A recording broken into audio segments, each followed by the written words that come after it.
everyone, Carrie here, and we are ready today to get real. So if you are ready and you are listening or watching us live, because we record our episodes for our podcast as we're doing it live in our Diet Disruptors squad. We're also streaming live to our YouTube channel, which is Disruptive Nutrition, as well as our Facebook page. So if you are ready and you are live with us, type in the word real. Because, and real, not like the reels from, the TikTok reels or the Instagram reels, like REAL. Because some stuff got real for me over the last couple of weeks, and I am going to share about it. But before I do, those of you that are watching on the video, I know on the podcast you might not be able to see this. Maybe we can put this into the show notes, actually. Can you see? Can you see my shirt? It says, "My oxygen mask goes on first." I love this. We just got a whole bunch of customized, designed Carrie-isms on t-shirts. And we're super, super excited because for years, our members have been writing down a lot of the things that I say, and they've been calling them Carrie-isms. We have stickers that our members get that are kind of reminders of different things. And we're finally putting some of the stuff on t-shirts. We have a million ideas, but we're just now putting together our swag shop. So the reason I chose this shirt of "My Oxygen Mask Goes On First" is because it's going to be a little bit about what I'm going to talk about today, but it's also one of my favorite. So go check it out. What a great little holiday gift for yourself. We have all sorts of different swag that just hopefully will speak to your heart and help you remember that you are here for a purpose. You're not here to weigh a certain amount on a scale. You are not here to find the right diet. You are here to be the healthiest version of yourself because you need to stay alive for as long as you can so you can impact the world with your greatness. Every single one of us was put on this earth for a reason. I totally believe that. And if we are limiting our potential because of our health, well, then we aren't going to do all the things that we need to do. Like my biggest fear is that one day when I die, I'll go up to heaven and God will be like, "You did good, but you could have done so much more. I had all these things planned for you." And so when we're not at our optimal health, we can't do those things. And when we get to our optimal health, we'll get to our optimal weight. It's a math equation. And that's what we're all about here. And so this shirt, I'm going to explain to you a little bit more. It says, for those of you listening, "My oxygen mask goes on first." And it's a great shirt for working out in. And I think it can, what I really wanted our gear to do is to spark a conversation with other people. That if you're at the gym wearing this shirt, they're like, "Oh, that's cool. Oh yeah, let me tell you about it."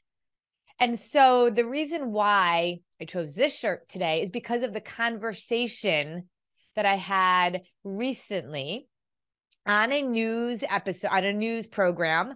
I'm often called to do different media segments and media events, often about either food or holidays and nutrition and things like that. But a few weeks ago, I was called to do a segment on NewsNation, which is a national cable news outlet. If you haven't heard of it, go check it out. It's on streaming live and also on all the different channels, on all the things. I don't even know. My husband was like, "Oh, we get that channel." So they brought me on to talk about the cult of thinness and an article that had come out in Vice magazine about the disturbing kind of belief that this cult of thinness is coming back. If you guys remember back, I guess, I mean, it's never really gone away, but there was this whole the thigh gap and being as skinny as you can, especially in the 90s. But it was, let's be honest, it was all the way through. I mean, it's been all the way through. But the idea that it's coming back and that disturbing trend of skinny being beautiful was coming back. And it's so interesting because I know that I have a lot to do with it, with raising my own girls. But I do see a lot of their friends having a more positive body image than I had when I was younger. That body positivity, kind of marketing effort in some ways, I do think is paying off. But at the end of the day, we know the statistics right now. 81% of third graders are afraid of getting fat. More than 50% of people are on diets. And I can tell you, and my entire team can tell you, with the thousands of women that we speak to on the phone, because, well, first of all, I always say if you want something different, you've got to get something different, but we are also different. We want to talk to women on the phone. We will never get to that place where we never want to get to that place where we can't have a conversation with people. So that is open to you to be able to have a plan for yourself, whether you work with us formally or not. We want to talk to you.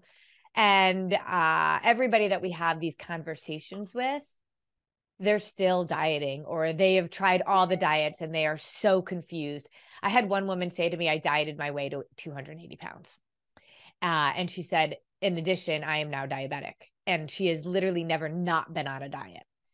So I was excited about doing this NewsNation interview with Leland Vittert, who was on Fox News. He was, he's been all over the place. And he was a nice guy. My daughter was my assistant, Grace, my 17-year-old. And I was so excited about being able to talk about how so many people believe that their value is in the scale.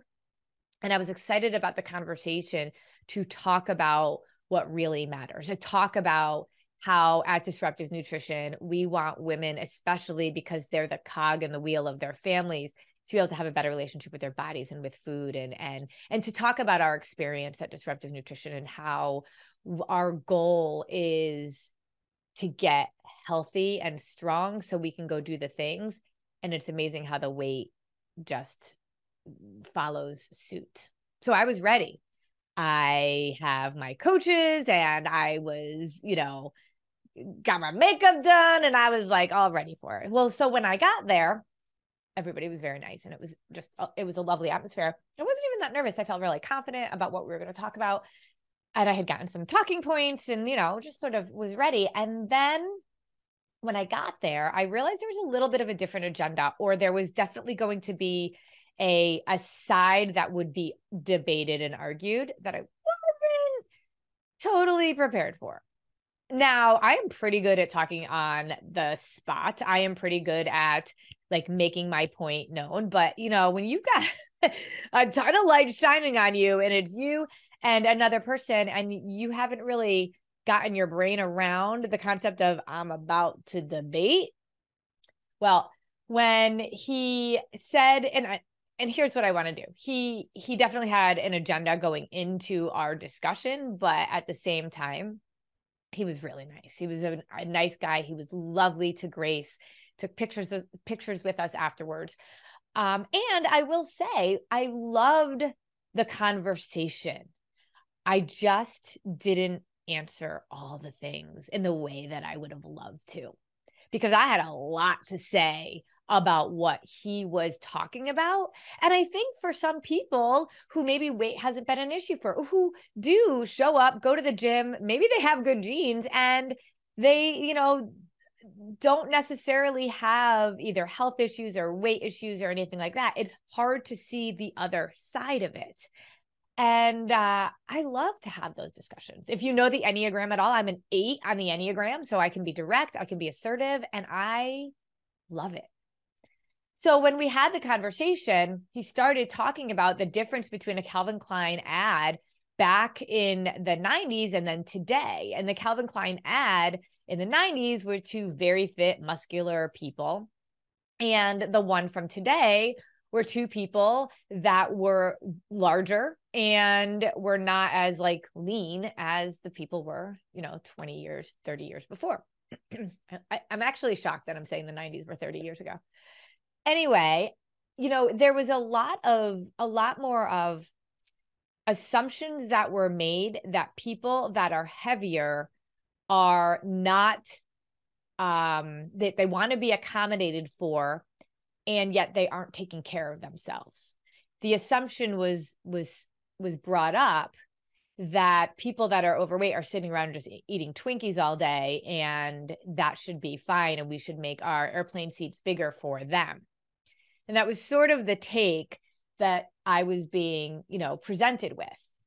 And had I been a little bit more on my game, I had a whole lot of things I wanted to say, and not to shame him at all, but to educate and to help him see another perspective that actually makes more sense.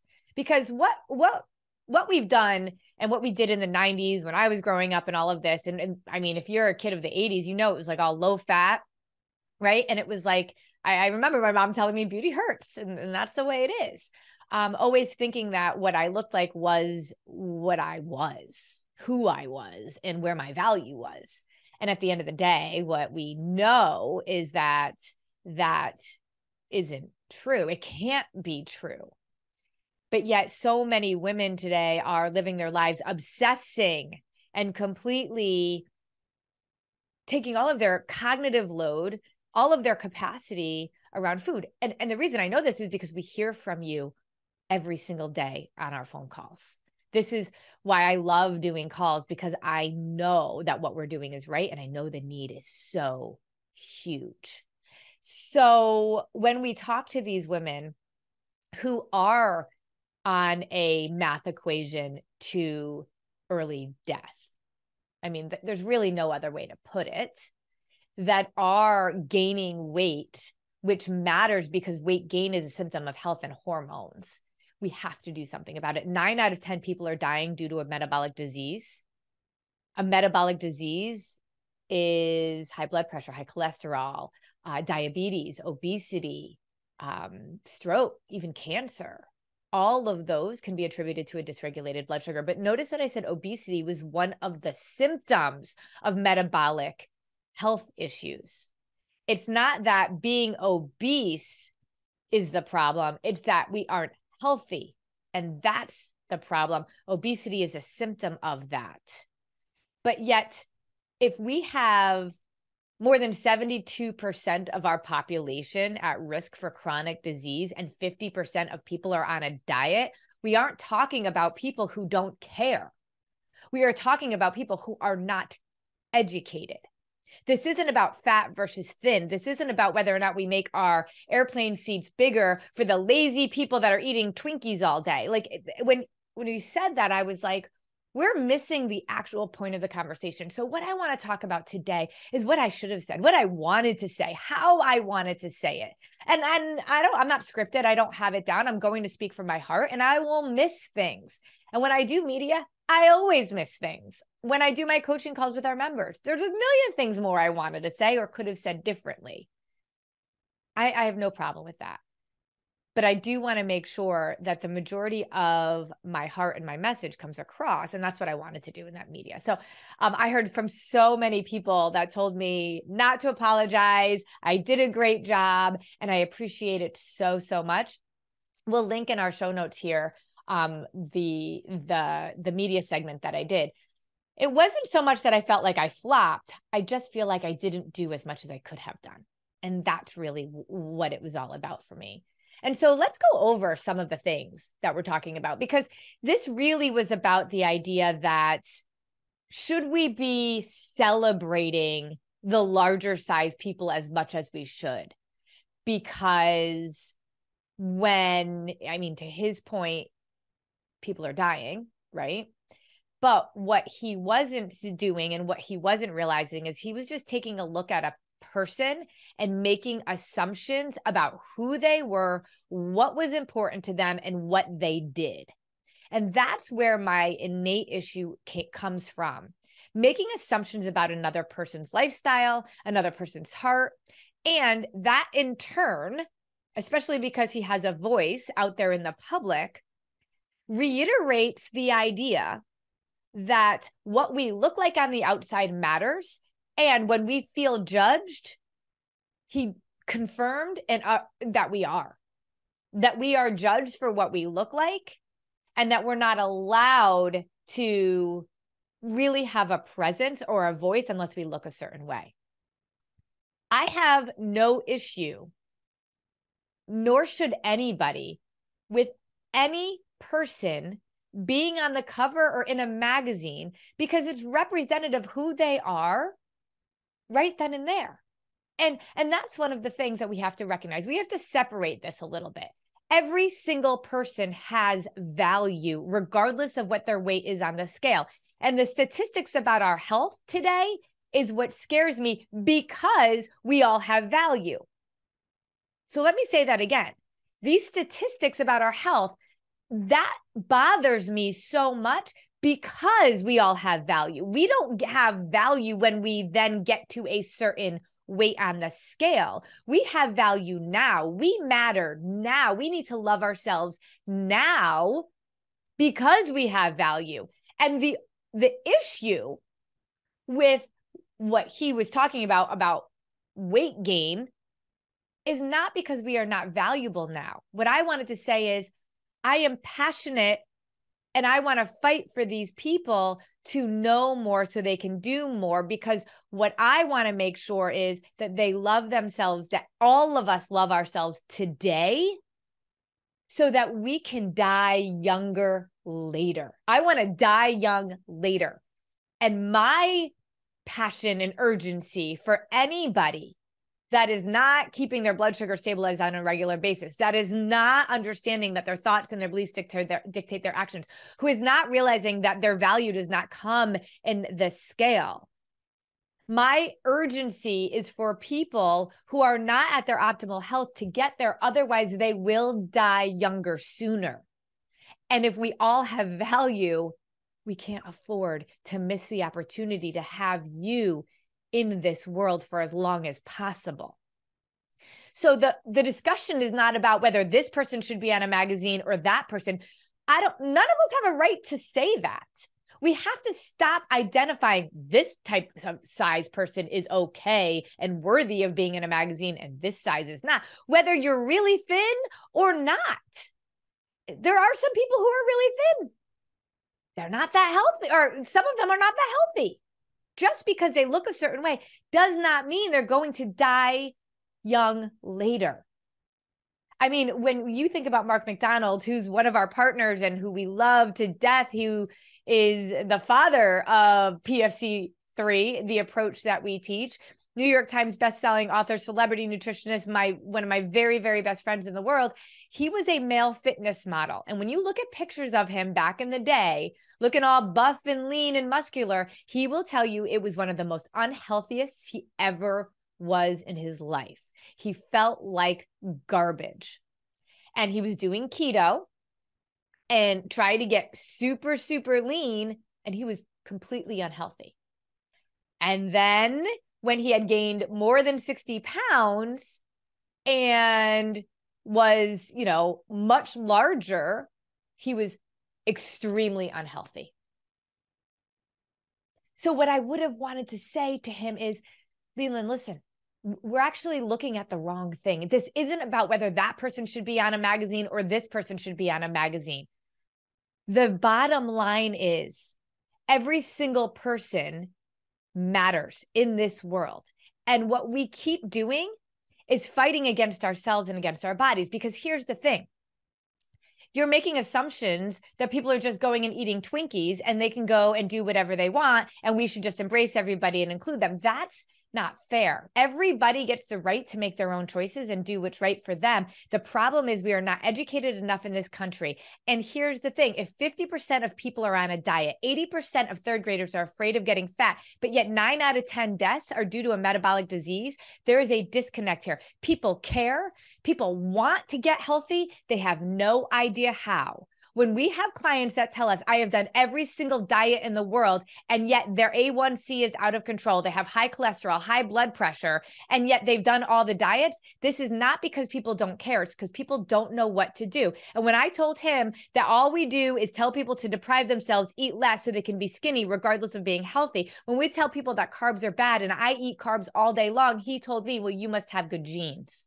And what I should have said to him is, see, that's part of the problem. Even you think we shouldn't have carbs, but carbs gives us energy. And if you who have a national platform don't know what to do, then surely most people don't know what to do. And the bottom line is, it's not that I have good genes. It's actually that we should all be eating carbs. And once I learned that, once I realized how to fuel my body and that depriving myself wasn't the answer when I was 40 pounds overweight and then I lost that weight, I realized we've been taught all wrong. So let's shift the conversation away from thin versus fat. Let's throw away the narrative that you have to look a certain way to be able to be considered as a person of value and say, we all have value. And that is so true that we want every single person to get to their optimal health. And how do we get to our optimal health? Well, you guys, we have to fuel our bodies. We have to understand that food does not make us feel guilty. Food is not good or bad. You are not bad if you have a meal that makes your soul feel happy. But that if we are more educated on what we're supposed to be doing for our bodies, we will get to our optimal health. Now, what that looks like, I don't know. And everybody's going to be different on that journey. We want to meet everybody where they are and celebrate where they are. Your journey for you is going to look different than a journey for somebody else. And what we've done in the past dictates how our body reacts to what we do now. And I want to celebrate every single person who is on the path. And that means every single one of us. Whether you're still going around the mountain and you're not ready to commit to something, or you're ready to make one small change, it doesn't matter. As long as you are on this earth, you are on the path. And what our job is, instead of spending all of our time talking about whether this person should be on the magazine or if this skinny person is more valuable than this larger person, what we need to be doing is saying, our country is so incredibly unhealthy.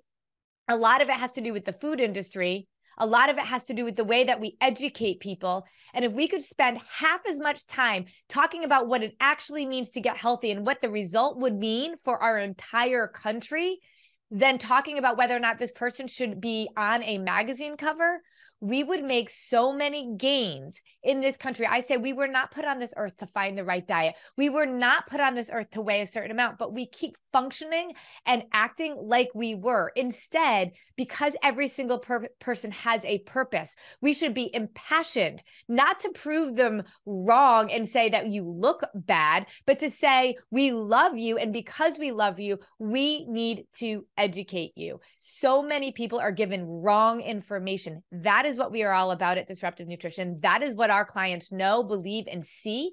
And that is where the conversation needs to fall. It cannot be around the outside image, because you are taking that image and making assumptions about that person that you've never met before. How about instead we say, we love people where they are and work together to say, hey, we aren't doing this right for anybody. Whether you are a size 2 or a size 20, I will argue that the majority of people have no idea how to fuel their bodies correctly. They don't know how to do it in a simple, sustainable way that they can do anywhere at any time in any situation. They still believe that fasting or keto or counting calories is what we need to be doing, and it isn't. In fact, we're supposed to be living. We have something to do in this life. And once we understand our bodies and we can start speaking its love language, then we can go do the actual things that matter. We keep living like the goal is to get to a certain weight. And as somebody that got to her goal, quote unquote, weight, I was miserable. I became more obsessed than I did before because I was so afraid to lose it. There wasn't any happiness. There wasn't me focusing on my purpose. It was me becoming more obsessed. When I started understanding that my thoughts and beliefs dictated my actions, when I started to realize that my purpose on earth was so much bigger than my weight on the scale, that's when I could let go of those demons and start to focus on the fact that I can relax now. I don't have to have this stress. I have food freedom to go live. And I just wish that in that conversation, I could have really shifted thinking to go away from the scale and the body as if obesity kills. That's what he kept saying. Obesity kills. And I kept saying in my head, but not out loud, it's metabolic disease that kills. Obesity is a symptom. Obesity is actually our amazing bodies protecting us for as long as they can until they can't anymore. So when we see that we are gaining weight, or we have cravings, or we're not sleeping well, or our blood work is off, that is not a sign to go on a diet. That is a sign to get healthy. How we lose weight has to be how we maintain it. And we have to do it for the right reasons. It can't be so that we can please some national news correspondent on TV. It has to be so that we can go do the things that we want to do. Because let's face it, if we just go for a weight on the scale, if we go because our ego is telling us we have to look a certain way, one night when you're stressed out or when you're emotional or when you're just craving chocolate cake, you're going to look at that chocolate cake and be like, screw it, I'm not going to lose 40 pounds by tomorrow, so I'm just going to eat the cake.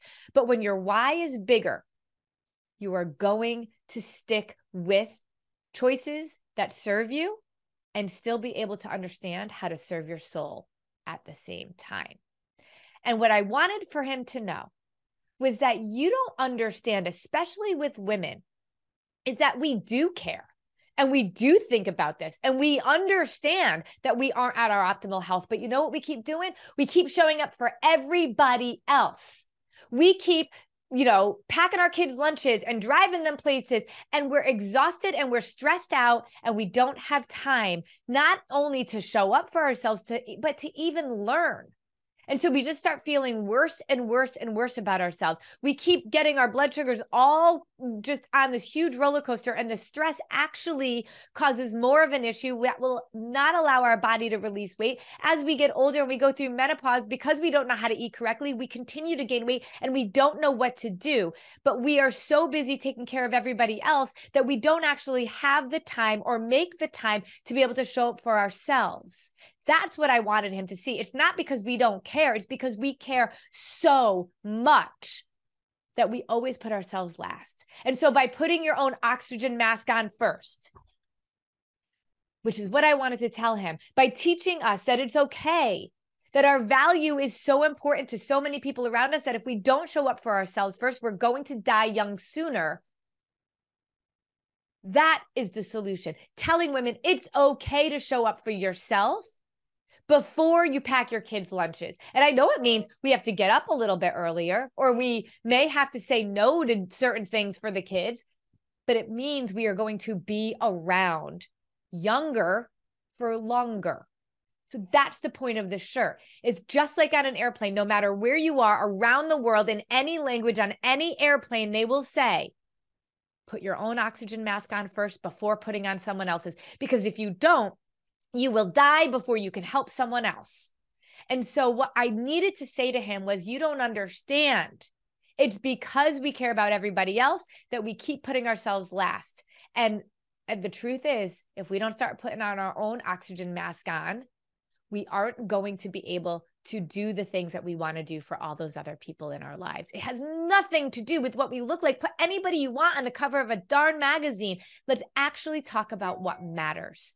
Let's talk to these women and these men about why they matter so much, that they need to get healthy, that they need to stop dieting and do what actually works. When I say works, I mean a sustainable solution you can do anywhere, that you would teach your kids and that you want to do forever. Something that works is not something that you just lose weight quickly only to gain it all back because your body's actually getting unhealthier. Everything that he said reiterated the idea that we should just work to get smaller, when in all reality, we need to work to get healthier so that our body will adjust to where it's supposed to be. Okay. I'm not even sure I said all the things I wanted to say, but at least I got to say a little bit more. I want to have another shot at it. That's what I want. And, the people on our team, as well as kind of our marketing group and my coaches, all know what we are all about. And we will continue to share this message with as many people as who will listen. And one of the reasons why our swag shop is so important to me is because we can carry this message on. So if you wear this shirt, if you go into the store and you get this shirt and people ask you about it, now you can tell them, I'm putting my own oxygen mask on first, not because it's selfish, but because it's actually the most unselfish thing I can do. It's actually the thing that matters more than anything else, because I want to serve others. I was put on this earth to serve others, but I have to put on my own oxygen mask on first. So I'm showing up to the gym today, and I'm showing up for myself consistently so that I can die younger later and serve as many people on this earth as possible, not so I can reach some certain number on the scale. I would love to know how you feel about this. I would love to know your comments. I would love to know your thoughts. Put them down. Let me know. I'm looking here to see what I got going on here. We are always here to serve you. If you have not taken advantage, I have a free training that kind of outlines what we are all about and what we teach and why it's different. And then if you watch that, you get to book a call with one of our coaches, totally free. It's not about selling you something. It's about listening to you. A lot of people don't believe that. But I always say, if you want something different, you got to do something different. And that's what we're all about here. So we'll put some links here in our show notes and in the post, and get yourself on a call with one of our coaches. You can go on our website. You can go see my news mention that I'm the segment that I'm talking about. And you can also go and see who all of our coaches are. All of our coaches were where you are right now, and they have transformed their thinking, their life. They have food freedom, and they wanted to be able to support others. So when they hear your story and they help you think about a plan for moving forward, it is coming from a place of love and heart, because they realize they have value, that they now know something that other people need to know, and they want to serve their purpose. So you know what? Get on a call so you can help them serve their purpose. All right, you guys. And every once in a while, I take a call myself. So you never know. You might be one of them. Talk to you later. Put your oxygen mask on first. Go get the shirt. Bye.